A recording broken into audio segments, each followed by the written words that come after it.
Professor Steve Brusatте, thank you so much for coming back onto Evolution Soup from your office in Edinburgh, Scotland. You are a vertebrate paleontologist and evolutionary biologist at University of Edinburgh, Scotland, specializing in the anatomy, genealogy, and evolution of dinosaurs and other fossil organisms, as well as describing over 50 new species of fossil animals. You are also the paleontology advisor for the films Jurassic World Dominion and Jurassic World Rebirth. You're also the author of the very popular science books, The Rise and Fall of the Dinosaurs, as well as The Rise and Reign of the Mammals, which we explored last time on the show. Today we'll be celebrating the release of your latest book, The Story of Birds, and talking all things flight, feathers, and fossils. Welcome back to the show, Steve. Well, since your last appearance on Evolution Soup, you've worked on the hugely successful Jurassic World Rebirth. That was such a fun film, and this one really gave the franchise a shot of adrenaline. I think so. I'm very pleased with the most recent film with Rebirth that came out in the summer of 2025. A whole new set of characters, some big movie stars there with Scarlett Johansson, Mahershala Ali, and Jonathan Bailey, and some new dinosaurs, and a new vision for some of the dinosaurs that had been in the franchise, but now have had a little bit of a makeover. Spinosaurus being the big one, but even the T-Rex got a little bit of a touch-up. And we have these gigantic titanosaur sauropods in the film. Those personally were my favorite. So I had a lot of fun, as I always do, working on the films. I just love communicating science however I can.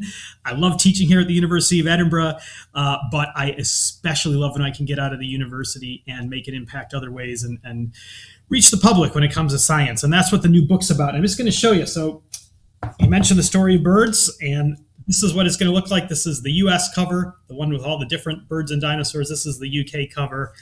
It's out this year, 2026. I'm very excited to talk about it and about the story that I tell in the book about how today's birds evolved from dinosaurs. It's a fascinating, fantastic story of evolution.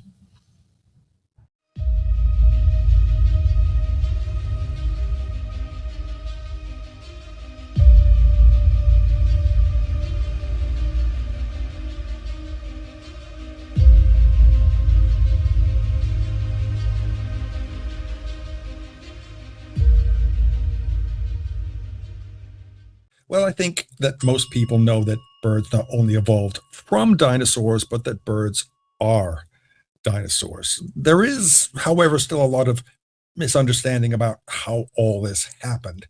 Even today, you'll still hear people saying, "Are you telling me that a T-Rex turned into a chicken?" But bird evolution was much more gradual than that, wasn't it? Yes, exactly. We now know a lot more about where birds came from.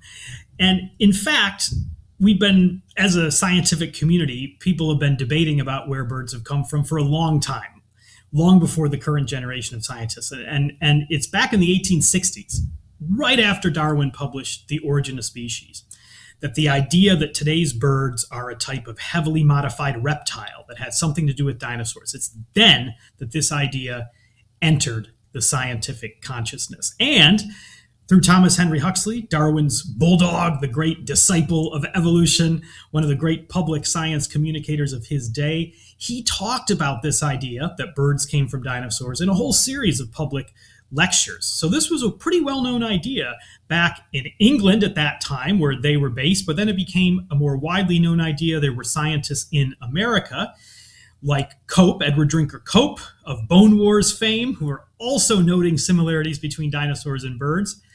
But then this idea, it attracted critics. And that's often the case. When an idea starts to reach some kind of consensus, it attracts critics, sometimes contrarians.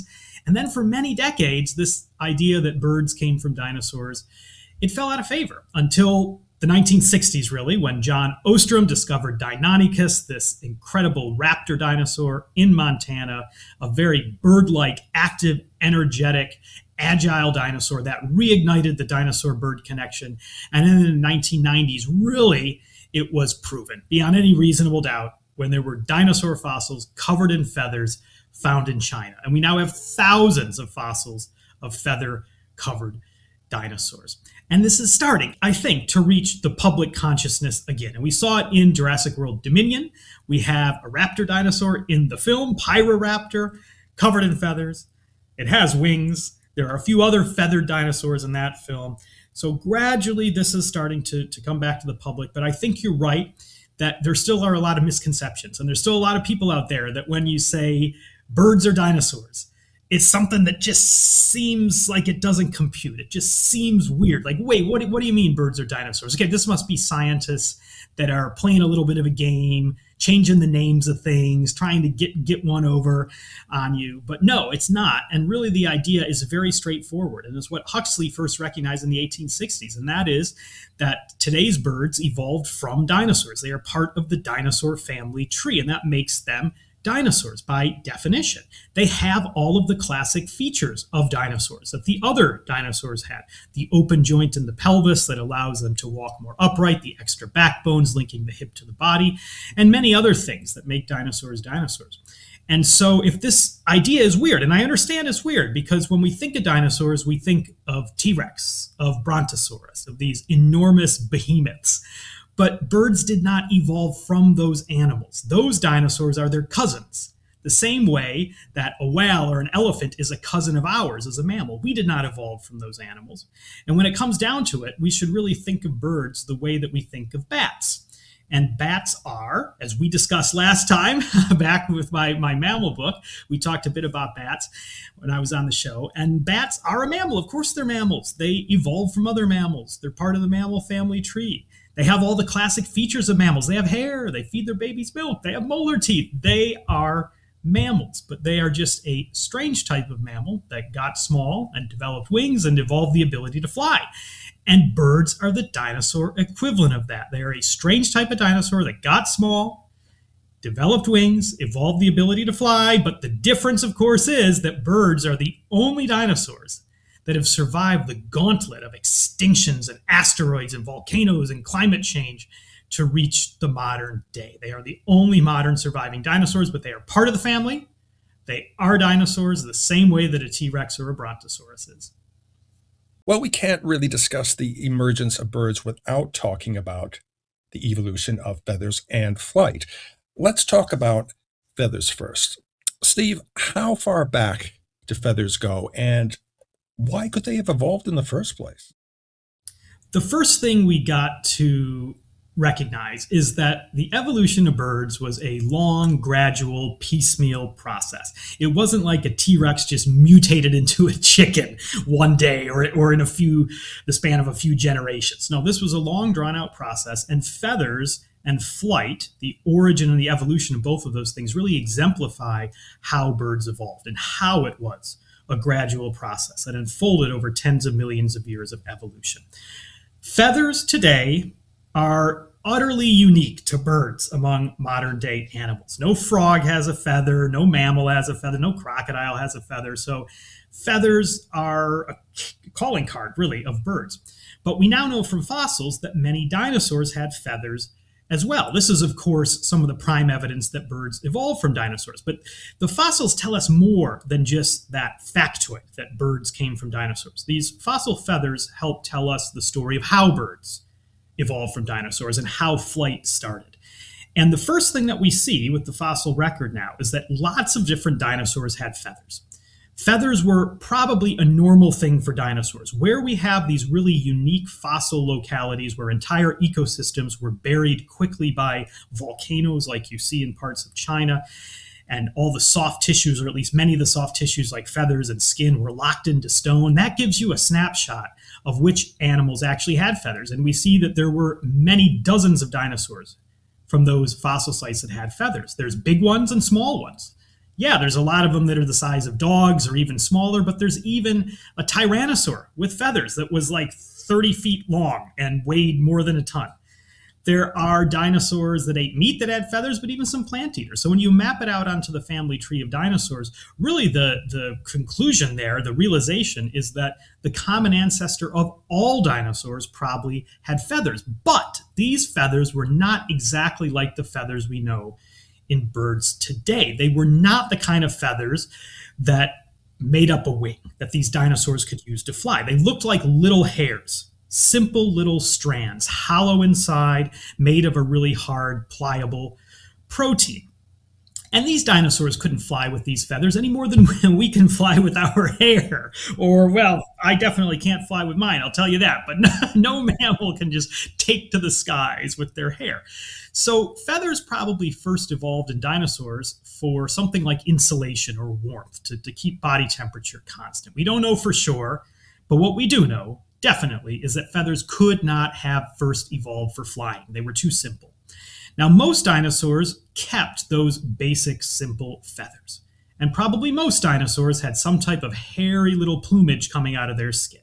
So these feathers were to dinosaurs what hair was to mammals, the default condition. But some dinosaurs then modified those feathers. And these were the raptor dinosaurs. And as their bodies were getting smaller over time, we don't know why exactly, but not all dinosaurs were huge, and not all dinosaurs were just becoming ever bigger over time. Some dinosaurs were small, and the raptors were one of those groups.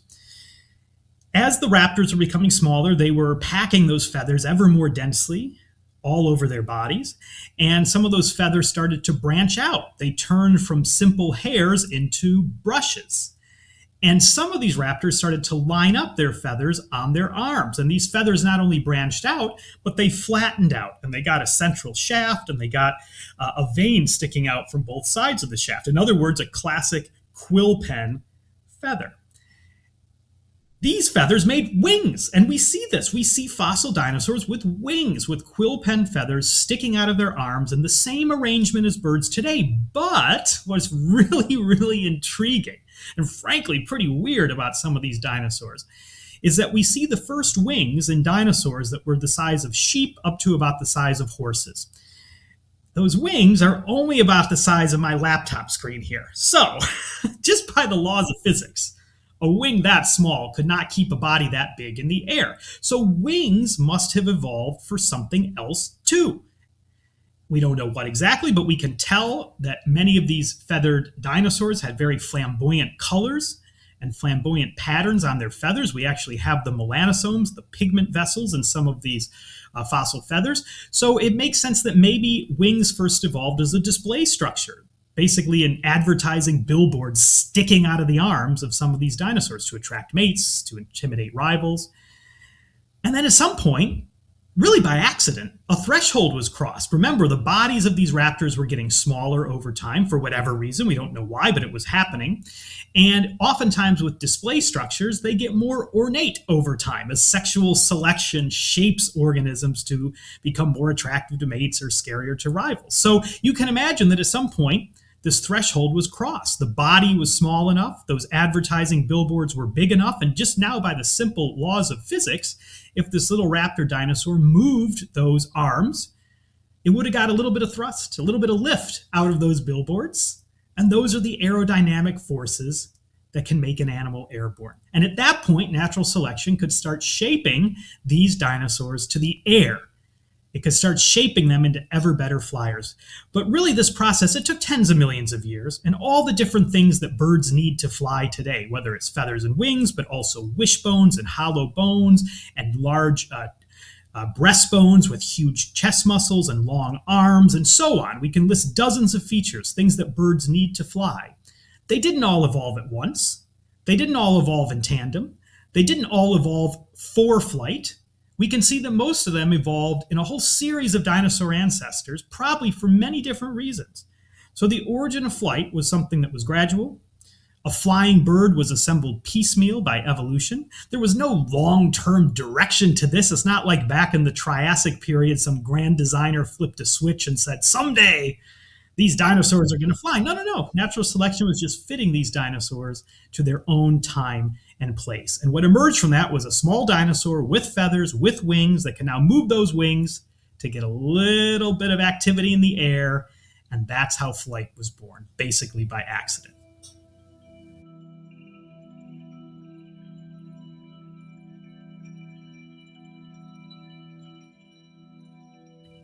The prime evidence for this narrative of how birds evolved from dinosaurs is from the fossil record. We have a series of ancestors of birds that are preserved as fossils, a whole bunch of different raptor dinosaurs and other dinosaurs that show the transitional stages, the origin of feathers, the origin of wings, how those wings got bigger, and so on. It's not that we have every single fossil in that sequence, but we have quite a lot of them. That's the primary evidence that birds evolved from dinosaurs, and it's the primary evidence for how flight evolved. But there's evidence today hidden inside the bones of birds, and especially evidence tucked away inside the eggs of birds as they develop. Evidence that reinforces this idea that birds evolved from dinosaurs. And one of the amazing things is, if you watch a little baby bird grow up in the egg, now you need, x-rays to do this, or CAT scans, or, whatever, because you can't see it from the outside. But as that little bird develops in the egg, it passes through dinosaur stages as it grows. It doesn't pass through frog stages or crocodile stages or mammal stages. It passes through dinosaur stages. And what I mean by that is, early on, embryos actually can start to develop little tooth buds with little teeth that start to look like the teeth of raptor dinosaurs. Then they're lost. That's incredible. So dinosaur DNA clearly is still retained in modern birds. But even more convincing is when that little bird develops, when you look at how its hip develops, you actually see it change from a dinosaur hip to the classic hip of a bird today. It's like the development of a little bird in an egg is replaying those evolutionary steps. And if you pause the development of a quail just a few days in, and you look at the pelvis, 3 different bones of the pelvis and how they're arrayed and the shape of those bones and the relative size of those bones and so on. If you were just to take a snapshot of that or an x-ray of that and show it to me as a dinosaur scientist, a dinosaur specialist, and you didn't say anything about where that came from, or no scale bar, nothing to say how big that pelvis was, I would look at it and say, that looks like the pelvis of a T-Rex. It has the same muscle attachments, the same big forward pointing bone. My goodness. But no, it's not. And over the next few days, that pelvis changes. It morphs into something new. It becomes more gracile. It becomes more delicate. The big bone at the front sweeps backwards to create that classic bird pelvis. So the point really is that we see the evolution of birds from dinosaurs replayed in brief every time a baby bird develops in the egg. And that, combined with all the evidence we have from fossils, is just proof positive that today's birds came from dinosaurs. It is amazing for me to see what the embryologists do, finding those bird stages, dinosaur stages in the bird eggs. It's just incredible. It is the remnants, the DNA, the developmental remnants of these dinosaurs that lived tens of millions of years ago. So this leads us to the evolution of flight. When these animals discovered that their wings could lift them off the ground, it quickly became a survival advantage, wouldn't you say? Almost certainly. Imagine that. You are a little dinosaur, and now all of a sudden you can get yourself airborne, even just a little bit. And a little bit is better than nothing. It can maybe help you evade predators a bit better. It can maybe help you get more food. We don't know. We weren't there to see it, but the advantages are pretty clear. If you can move around in the air a little bit, that just unlocks great new potential for you. Now, what we don't really know is exactly how flying evolved. We can tell from the fossils that there would have been these small dinosaurs that evolved feathers and wings for other purposes, and then they started to fly a bit. And by the end of the Jurassic period, about 150 million years ago, we have Archaeopteryx, famous iconic fossil from Germany, discovered right around the time Darwin was writing The Origin of Species, right around the time Thomas Henry Huxley was first presenting this idea that birds evolved from dinosaurs. It was central to those early debates. And 160 years later, it still is the oldest definitive bird in the fossil record. And by that, I mean it is a dinosaur with wings, and its wings were big enough and its body small enough that if it flapped those wings, it could get airborne. And we've done the calculations, and we know that it's past that threshold. So that still is the very oldest bird, which means by 150 million years ago, there were true birds flapping and fluttering over the heads of the other dinosaurs. How did they get there? Did they start flying because they were running on the ground and they used their wings to give them a little bit of lift that maybe could help them defy gravity? Or were they living in the trees and they used those wings to help them parachute and help them glide and maybe help them basically manipulate gravity? Did they do it that way? Or could they have evolved flight in a totally different way, a way we don't even understand? The fact is, we weren't around back then to witness exactly which setting these first birds were flying in. So there's different ideas, different hypotheses. I still think we don't really have a good answer, and it's a tricky one. But one thing that has emerged is that there are a whole bunch of different dinosaurs and early birds that were all in the same zone on the family tree. These were small animals. They had feathers, they had wings, but they had different types of wings, different shapes and sizes, sometimes even constructed quite differently. There were animals like Microraptor, which was a raptor dinosaur, not a true bird, but it had wings on its arms, wings on its legs as well, even a wing on its tail. There's something like E.Chi, which is a tiny little animal, just fit in the palm of your hand. It had feathers, but it had a wing that wasn't even made out of feathers. Its wing was made out of skin, like a bat's wing. And there's other examples as well. So it seems like that there was this period in evolution, basically this time in dinosaur evolution, but you can also think of it as a zone on the family tree of the raptor dinosaurs, where you had a bunch of different species that were small, had feathers, had wings, and they were experimenting with flying in different ways, using different styles, with different types of wings. And it's kind of analogous to all the different ways humans have found a way to get airborne. Yes, there's classic propeller planes like the Wright brothers invented, but there's also things like blimps and hang gliders and hot air balloons and space shuttles. These are all different things that can get airborne using slightly different equipment, but all based on humans having a common understanding of the laws of physics and the laws of aerodynamics. Evolution is kind of similar. So there was this time of great experimentation, but the thing is that all of the other types of dinosaurs that were flying and flapping and fluttering at that time, they've all gone extinct. The only ones that have reached the present day are modern style birds that have big wings on their arms, no wings on their legs, a stubby little tail that has a fan of tail feathers. So all modern birds come from really that evolutionary lineage, that design.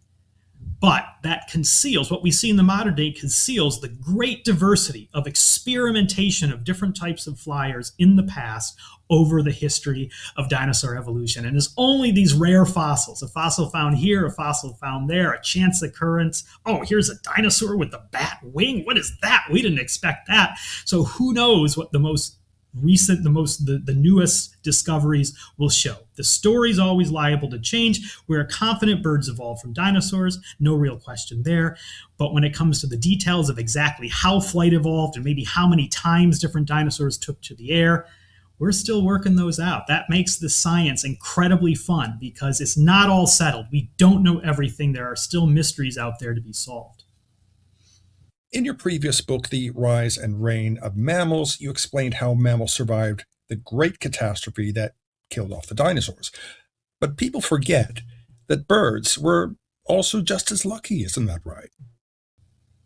That's right. That asteroid, that was a game changer. It is hard for us to imagine something that catastrophic and that destructive. This was the biggest asteroid that's hit the Earth in the last 500 million years. This was a rock hurtling through space, a 6-mile wide rock, and it smashed into the Earth. It detonated with the force of over 1 billion nuclear bombs put together. I mean, it's just hyperbole that I can give you these stats, but I think we have no concept of what it would have been like to be there. And almost instantaneously, it triggered earthquakes and tsunamis and wildfires. We see the remnants of all that stuff in the geological record. We see rock units that are formed from tsunamis ripping up the coastlines. We see all the charcoal and ash and burnt stuff from the fires. It's all there in the rocks, right alongside basically the fossils of the last surviving non-bird dinosaurs. And that asteroid, it changed the Earth so quickly that it led to a mass extinction. It's the most recent mass extinction to today. Now, maybe we're going through another one now. If so, that is one that would be caused by us, and we're in the early stages of it. But regardless, 66 million years ago, that day the asteroid hit, that was the last time the Earth was convulsed by a mass extinction. And by mass extinction, I mean it was massive. 75% of all species died. Your entire species, no matter what you were, had a 1 in 4 chance of surviving. But some species had a better chance than others. And it seems like that when the asteroid hit, and there were all the fires and tsunamis and earthquakes, and then over time, over the next few months and years, all the dust and soot went up into the atmosphere, blocked out the sun for quite a long time. Plants didn't have sunlight to photosynthesize, and they died, and ecosystems collapsed like houses of cards. It seems like that scenario, it was really tough to endure that if you were big. And basically nothing bigger than a husky dog that lived on land survived that extinction. And for things like T-Rex and Triceratops, these canonical dinosaurs, which were there the day the asteroid hit, they were there, they directly experienced it. The odds were stacked against them. They had ruled the world for tens of millions of years. But now all of a sudden, they were big. They needed to eat a lot of food. They had very specialized diets. It took them a long time to grow from a baby into an adult. It was hard for them to find shelter. They couldn't just dig a burrow. Imagine T-Rex digging a burrow to hide out the fires and so on. So all of a sudden, these most dominant animals were at a disadvantage. But what was at an advantage? The animals that were the opposite of that, animals that were small, animals that could shelter easily, that could dig burrows or find other shelter, animals that didn't need to eat a lot of food, and animals that could eat a variety of foods, and animals that could grow from a baby to an adult and reproduce and keep the generations going quite quickly. Now, our mammal ancestors fit that bill perfectly. And we did have small little furry ancestors, probably no bigger than a mouse or a rat, that survived the asteroid, that stared down that asteroid. But birds did as well. But the thing that we see in the fossil record that's really interesting is that birds almost went the way of all the other dinosaurs. There were a whole bunch of different types of birds that were living right at the end of the Cretaceous, that were there the day the asteroid hit, flying over the heads of T-Rex and Triceratops. Most of those birds don't make it through. There were still birds with teeth. There were still birds with long tails. There were still birds with sharp sickle claws on their hands. There was a whole variety of birds, but the only ones that made it through were the modern style birds, the ones that we know today. And it seems like they had a perfect hand of cards that got them through that catastrophe. They were small. They grew really quickly from babies into adults, just like birds do today. Sometimes it takes only a few weeks to become an adult once a bird hatches. They didn't need to eat lots of food. They could fly really well. It would be easier for them to avoid any local danger compared to other animals. And there's one peculiarity, though, that may have also helped them, and that is they had beaks. And those beaks were really well suited for eating one particular, quite unusual type of food that most other animals couldn't eat, and those were seeds. Seeds. Now, seeds may have been a ticket that helped these birds get out of their problems, get away from their problems, because when ecosystems collapsed, the forests burnt down, there was no sunlight for plants to regrow and photosynthesize. If you ate leaves or fruits or flowers, you were in trouble. Your food was gone. And then if you were part of food chains that ate the plant eaters and the meat eaters and so on, you were in trouble. But seeds are usually the last part of a plant that survives. And we see it when there's a volcanic eruption on an island somewhere or a big forest fire.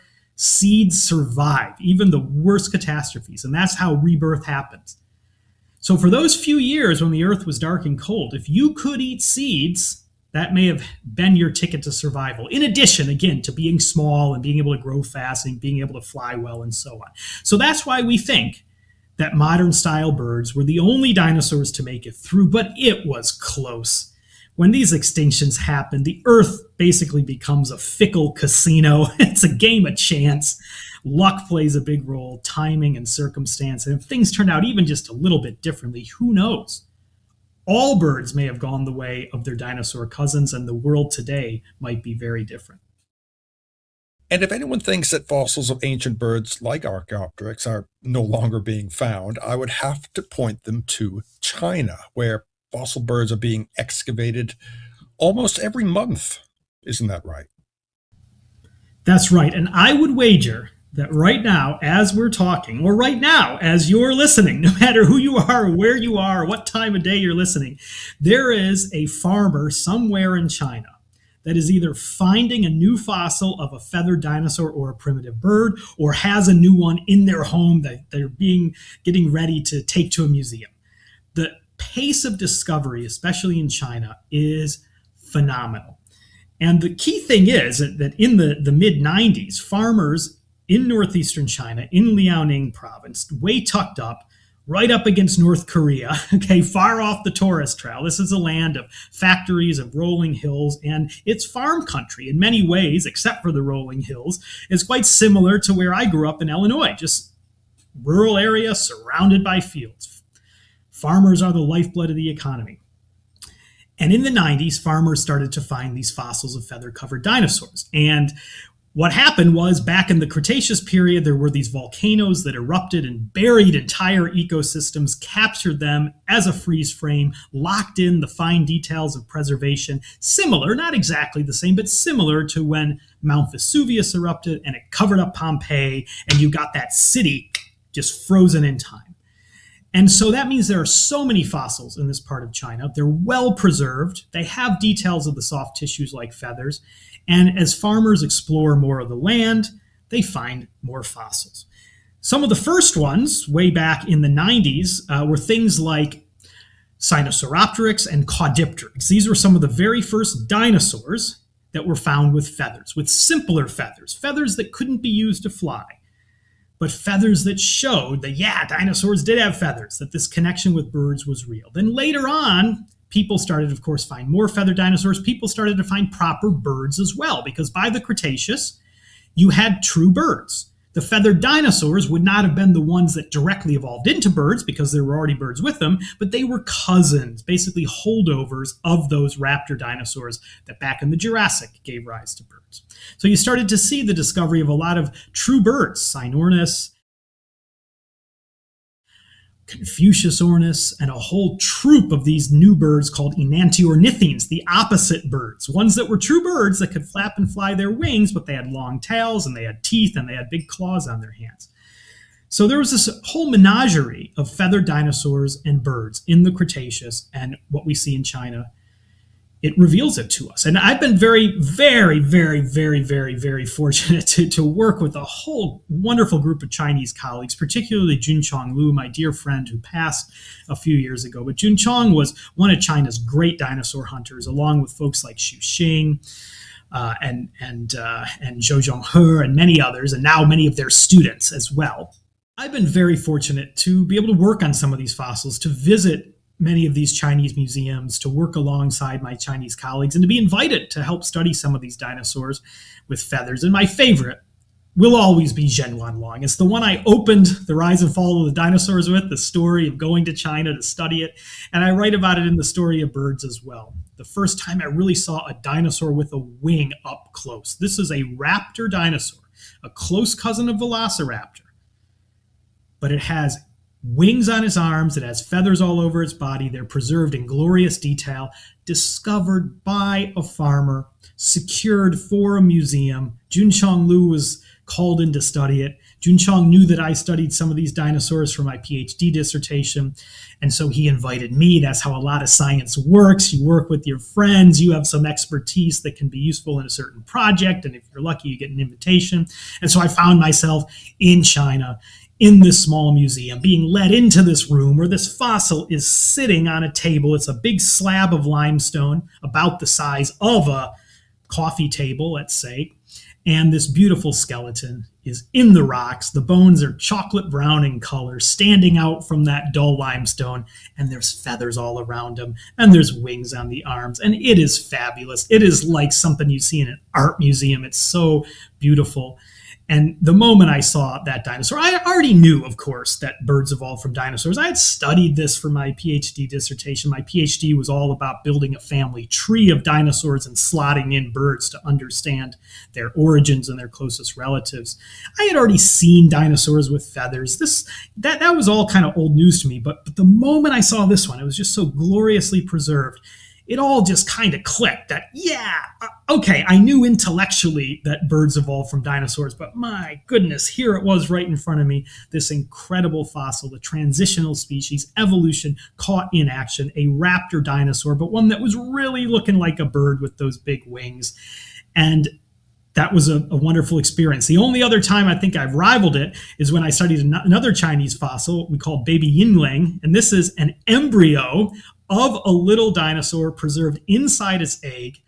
Quite tragic. It probably was fossilized, buried and fossilized just a few days before it would have hatched. It seems like it was maybe buried by a sandstorm or a mudslide or something like that. But what was tragedy in the Cretaceous was good luck for us as scientists, because that embryo is so beautifully preserved and it looks just like a bird tucked up in its egg. You can tell it has the same posture that a chicken or a quail takes, that it assumes when it's starting to get ready to break out of the egg. The same way that when a human's developing, in our mother's womb, we usually get in the right position. So we're ready to be born. Birds do the same in their eggs. We see this as well in this egg of this feathered oviraptor dinosaur. That's what baby yingling is. So it's not a bird. It's one of these raptor dinosaurs that was a close cousin of birds. But just that moment captured in that egg is just another thing. When you see it visually, it is so striking, incredibly striking. That connection between dinosaurs and birds, it just radiates out of that fossil. And it was another privilege to be able to study that fossil, a project led by my colleague Li Daxing in China. So the moral of the story here is make yourself good friends among Chinese scientists and you get to study some awesome fossils. Well, it's been great to have you back on the show, Steve, and hopefully you can return to Evolution Soup in the very near future. So what's next for you? Are there any new projects you can tell us about? I will definitely come back. Anytime I have a book to promote, I'll be back on the show. But no, I love talking about evolution with you because this is a lot of fun to geek out about how the world that we see around us today, how that world came into being. That's why I study evolution.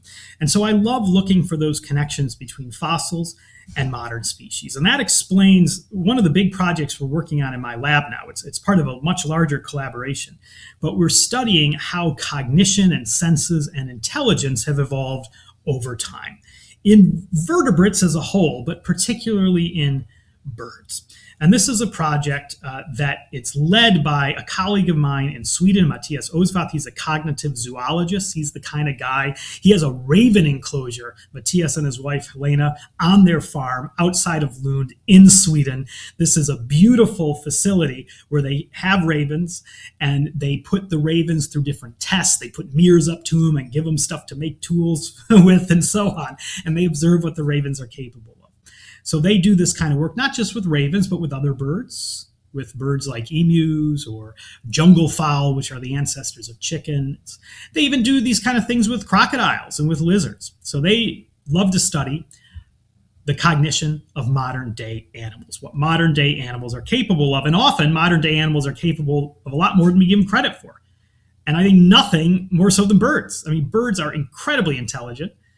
We know that not only can birds recognize themselves in mirrors sometimes, not only do they use tools, but they can make tools. It's not that uncommon for an animal to pick up a stick and scratch itself. That's using a tool.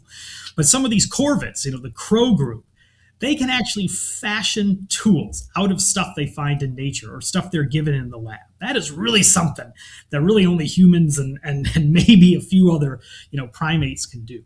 So birds are just capable of tremendous things. They evolved these capabilities over time, and that's what we're interested in. A lot of it is underpinned by the big brain of birds. Birds, there is and it drives me mad, but there's this insult, maybe not so much anymore, but when I was a kid, in the late 80s and 90s growing up, people would still say, yeah, out on the playground, oh, you're a bird brain, or, you don't do so well on a quiz or something, oh, you're a bird brain.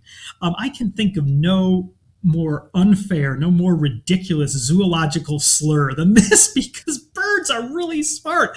And I think that slur, it comes from the fact that the brains of birds physically are quite small because birds are small. I mean, how big of a brain can a sparrow have? It's a tiny animal. So, yeah, it looks small compared to our enormous brain. But if you look at the brain compared to the body, that ratio, which is not the only thing that goes into intelligence and cognition, but is very important. With that ratio, birds are basically in the mammal zone. And many birds are actually have larger brains relative to their bodies compared to many mammals. And it's not only that, but birds pack the neurons into their brains. Their brains are physically smaller, so they pack a lot of neurons in. And neurons, those are the powerhouse cells. Those are the little transistors, basically, in the brains, in the spinal cord, that generate and shoot out and communicate with electrical impulses. They are the ones that are actually doing the thinking and the cogitating, to be glib about it. So we also work with some of the world's great neurobiologists in Prague. Our colleagues Pavel Němec, Kristina Kirkova, their students, they are the world experts on studying neurons in the brains of birds and other animals. They have this method they use that a really brilliant scientist, Susanna Herculano-Hausel, developed a couple decades ago. It's basically, they call it the brain soup method. So evolution soup, brain soup, you got to have these guys on, but they take little bits of brain, they measure it, very accurately. They know what percentage of the entire brain that little piece is, and then they pulverize it like in a mortar and a pestle, like you're making pesto at home or something, or grinding spices. And then they make this solution out of it. It looks kind of like a beer, but don't go anywhere near it. Do not drink it. And they'll take little samples and put them onto slides and put this dye on that connects to the neurons. And you look under the microscope and you see these neurons shining on the slides like stars in the night sky. You could even come up with little constellations if you want to link them. But what they do is they count them, and they do it over and over again. And it's basically like taking a poll before an election. It's taking a sample to get a representative of the whole. And that's how they're able to see how many neurons are in the brains of different birds. So we have our colleagues in Sweden that study the behaviors of modern birds. We have our colleagues in Prague that study the brains and the neurons of modern birds. And then my side, myself and my students here in Edinburgh, Adam Manning and Millie Mead right now, will be joined by Fraser Weston soon. We study dinosaurs and other extinct species. Now, we don't have the brains. The brains don't fossilize, really. The brains are so soft and supple. They're one of the first things that's going to disappear when an animal decomposes. It's going to be very hard to turn a brain into a fossil. But what we do have is the space in the head where the brain once was, the brain cavity. And if we CAT scan skulls, we can make digital models. We can fill in that brain cavity. We can study the size and shape of the brain that way. And we work very closely with Larry Whitmer and Ryan Ridgely in Ohio, back home in the Midwest in America. They've been the pioneers for decades studying the evolution of dinosaur brains and intelligence. So as you can see, it's a big team, and we're trying to put all the pieces together. Our role on it is studying the fossils to slot those in with what we know of the modern animals. But what we really want to do is just get a better understanding of how these unique cognitive abilities of birds that we see today, how those evolved over time, and whether there's anything in the brain of dinosaurs, any physical structure, anything about the size and shapes of the brains that we can use to infer even quite broad behaviors about what cognitive abilities some of these dinosaurs may have been capable of. So it's really a detective game. It's a whole lot of fun. It's fantastic to work with colleagues that span different disciplines. That's really how we make breakthroughs in science. And we're hard at work right now. I mean, even as we're talking, later today, I have, a meeting with with members of the team. So it's a whole lot of fun, and watch the space and we'll see what we find. Steve Brusatте, thank you very much indeed. Mark, always a pleasure. And because I am shameless, I'm just going to show one more time the cover of the book, The Story of Birds, US cover, US and Canada cover, UK cover, April 2026 in the US, June 2026 in the UK. There'll be different translations in different parts of the world. But like my previous books, this is a pop science book.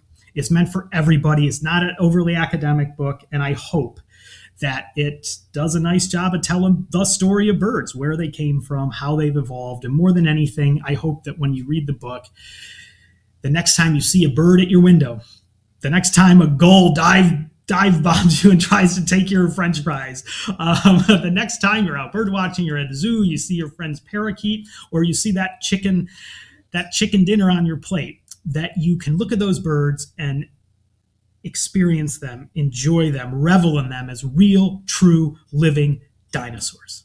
That's what I want you to get out of it. It's been a lot of fun to write, and I hope people enjoy it.